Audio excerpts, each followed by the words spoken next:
beginnings of what grew to be a vibrant monastic community, the Sangha.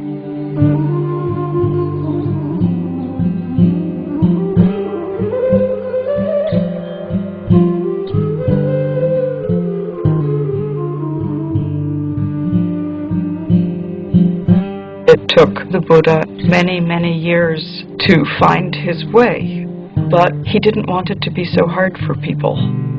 And so he established a community who could live together and help one another.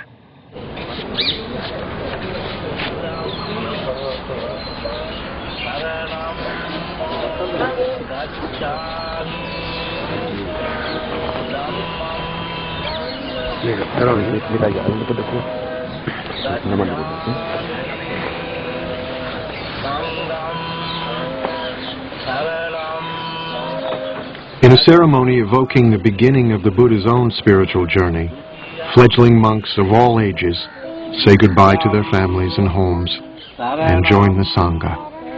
Gacchami Dutiyampi Dhammam Saranam Gacchami. I go to the refuge of the Buddha, I go to the refuge of the Dhamma, and I go to the refuge of the Sangha. Sanghang Saranang Gacchami. The Sangha is an embodiment of Buddha's experiential wisdom. What happens if people practice this thing? Are they truly happy or not? Are they joyful or not? So I think Buddha wanted to also leave a perfect example of his teaching, an alive teaching, a teaching that walks, a teaching that can talk, a teaching that can laugh. So I would say Sangha is just like a living example of Buddha's teaching.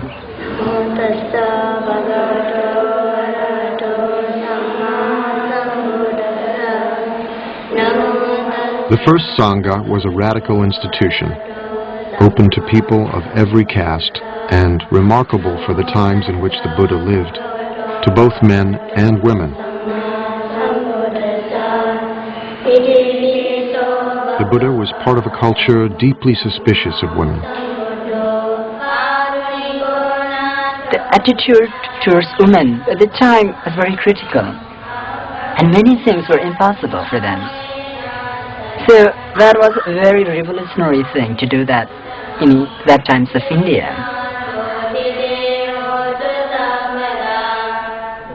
By ordaining women as nuns, the Buddha gave women the chance to escape the drudgery of daily life.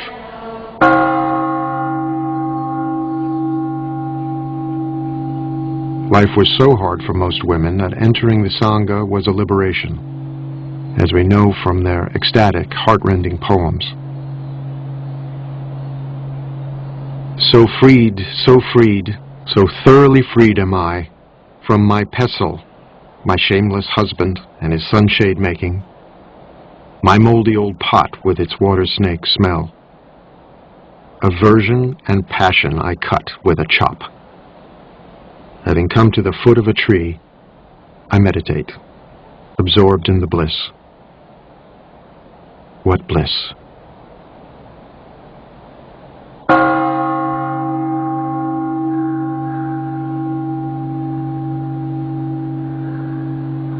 Bliss, nirvana, the Buddha taught, could be found in the fleeting moment through the practice of meditation.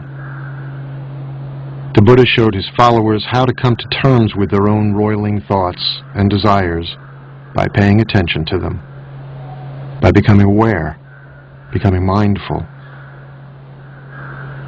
As an ancient poem counsels, like an archer, an arrow, the wise man steadies his trembling mind, a fickle and restless weapon. Many times our mind is not peaceful enough. So we realize that perhaps we need to understand more about mind itself and how to balance the emotions, how to balance our mind and try to cultivate more happiness. The difficulties come from within. One experiences unexpected things from one's mind, most dangerous skeptical doubts, doubts about oneself, doubts about the Buddha. Physical is we can get from from the food and from the supplement of vitamins, and and for the mind, this is the only way we have to, only medicine. Meditation is not about getting rid of anger, getting rid of lust, or getting rid of jealousy. Even while becoming monk, often we experience angers. It happens. It often happens when people start teasing you like a shaven, bald-headed person. That gives a good chance for us to realize that, okay, let's see, this anger arises. What is it? What most often happens in our ordinary life is that whenever we experience these emotions, we get stuck into it. It starts twisting us. But Buddhism is going through inside it and getting out of it peacefully. And I think that gives us more joy. And that makes human life more full, more around. It's not like we are not living in partial truths, but it's like whole of things together. It takes time to comprehend this. And then, by practicing again and again, the practitioner becomes very balanced, and one reaches a state of very strong equanimity. Equanimity towards the physical and mental objects. And this is the base camp for the summit. Enlightenment.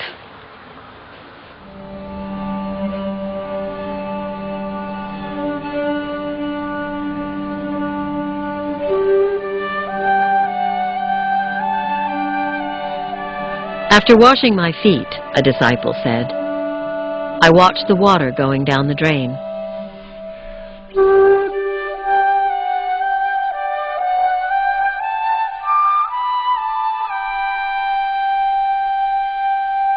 I am calm.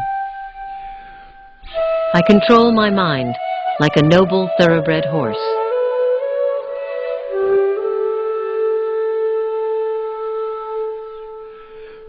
Taking a lamp, I enter my cell. Thinking of sleep, I sit on my bed. I touch the wick, the lamp goes out. Nirvana. My mind is freed.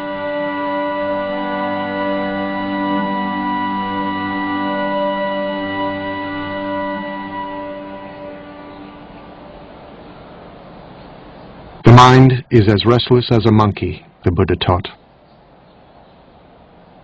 Who you are, what you think of as yourself, is constantly changing. Like a river, endlessly flowing. One thing today, another tomorrow.